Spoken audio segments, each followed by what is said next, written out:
Good evening, I'm Lisa Broom. This is the CBC Evening News.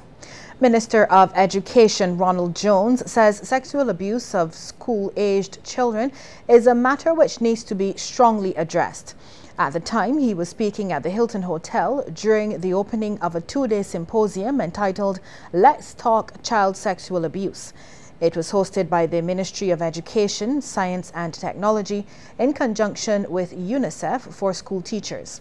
Minister Jones says the subject is not often discussed publicly and people, especially the victims, are usually ashamed to talk about it. However, he stresses that student sexual abuse is not isolated to Barbados and discussion is one of the ways in which the issue can be helped. The silence of the many must be broken. Persons must feel confident that they can come forward with knowledge that they might possess, even suspicion. Suspicion not to create chaos, but suspicion which says something does not look right. And invariably, when something does not look right, you know what the answer is. It is not right. The minister says sexual abuse has always existed, but he believes it has got worse with the advent of technology. He adds that both genders need to be included in the discussion. The internet has now become a reality of their behavior, where the child might be abused in one location, and that abuse is sent across the world, kept in many computer systems, and shared with groups of people, and this satisfy their perversion by constantly looking, constantly seeking themselves to develop that kind of behavior also for export. It was at the symposium we also learned that school teachers and other education officials will soon be trained to handle cases of sexual abuse in schools. Chief Education Officer Laurie King says the training is important as it would help teachers to identify abused children. Sexual abuse and its aftermath may be only part of the child's negative experiences and subsequent behaviors. Therefore, correctly diagnosing abuse is often complex, as conclusive physical evidence of sexual abuse is relatively rare in suspected cases. Well, tonight in Your Take, we want to know your view on the question, do you believe sexual abuse of children is a problem in Barbados? Text yes or no to the short code 8111. The results will be revealed at the end of the news. Attorney General Adriel Brathwaite is reinforcing Barbados' commitment to rooting out elements of crime on the island, especially as it relates to human trafficking.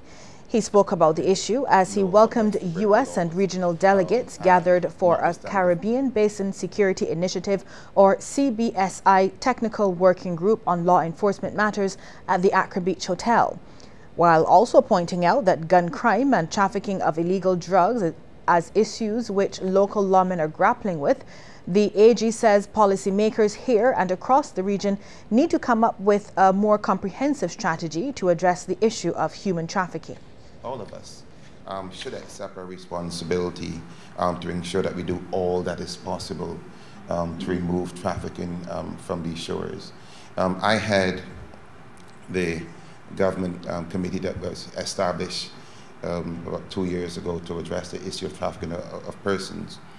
And again, as a region, we've never really sat down and discussed how we can tackle this issue collectively. CBSI Deputy Director for the Western Hemisphere Program, Susan Snyder, says the two-day meeting will also look at matters related to building the integrity of law enforcement in the region and gangs. She is also urging Barbados and Caribbean countries to push legislation regarding the seizure of assets targeting the wealth of transnational criminals. The model civil asset forfeiture legislation currently in place in several Eastern Caribbean countries is an especially powerful tool that targets the wealth of transnational criminal organizations and reinvests funds into law enforcement efforts to promote sustainability. These asset forfeiture tools serve not only as a deterrent to criminals, but can also help sustain domestic and regional security institutions. Well, police have charged a 54-year-old man with Sunday's fatal stabbing of British national Brian Paul Mulligan. He is Michael O'Neill Beckles, 1st Avenue, Maxwell Coast Road, Christchurch. Beckles was captured 2 days ago after being the subject of a wanted bulletin. Now, Mulligan, a 28-year-old father of 2, was stabbed in the chest during an altercation in St. Lawrence Gap, Christchurch. He was working in Barbados as a contractor with telecommunications company Lime on its Fibre to the Home project. Michael Beckles is expected to appear at the District A Magistrates Court tomorrow. The Association of Public Transport Operators, or APTO, sees potential for its operators following moves by the Transport Board to restructure its operations. As part of that restructuring, the Transport Board has pulled its buses from some routes, many of which have a high number of minibuses and route taxis.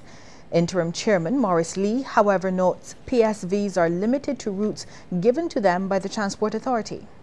We cannot service routes ad hoc in an ad hoc manner. We have to stick to the routes that have been specified on our permits. However, the removal of the Transport Board from some of the routes that they are competing with the PSVs on, it gives the PSVs the opportunity to rise to the occasion and provide the quality service that the traveling public deserves. Bear in mind that what I believe that must be paramount is the safety of the commuters, and giving them more than just a bus ride, but giving them a proper experience. Mr. Lee says there is need for a collaborative effort between the state-owned Transport Board, the Transport Authority and PSVs, where the issue of demand and supply has to be addressed. I say that because you may find on certain routes a Transport Board, a minibus and a route taxi competing for the same passenger, which creates a level of chaos on the road.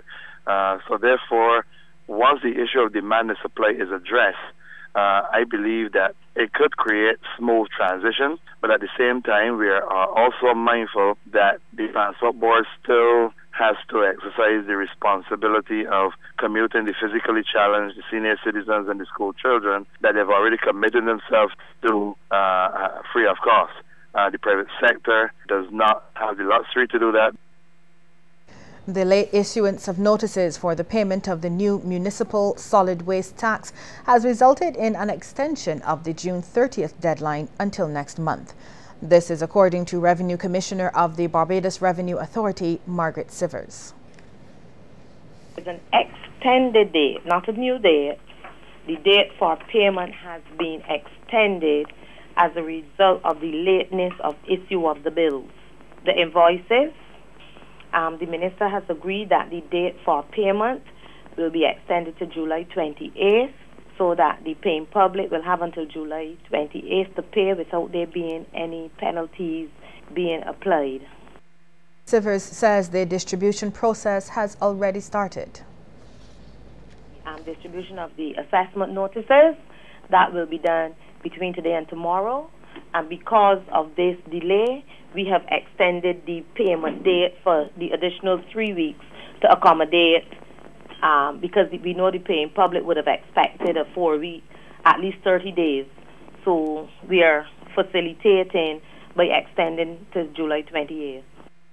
About 80 travel agents from the United Kingdom recently got an early taste of cropover when they were treated to an after-hours cocktail shopping event at the Cave Shepherd's Vista store. The travel agents were all winners of the Gimme 5 and Fly promotion, having sold 5 vacations to Barbados between January and March this year. Costumed models from the Kadooment band Fantasy and 4-day morning band Island Fusion showcased this year's offerings. Customer Service Manager Mark Anthony says the value of the agents bring to the industry is noteworthy, and Cave Shepherd is pleased to partner with the tourism industry to host them.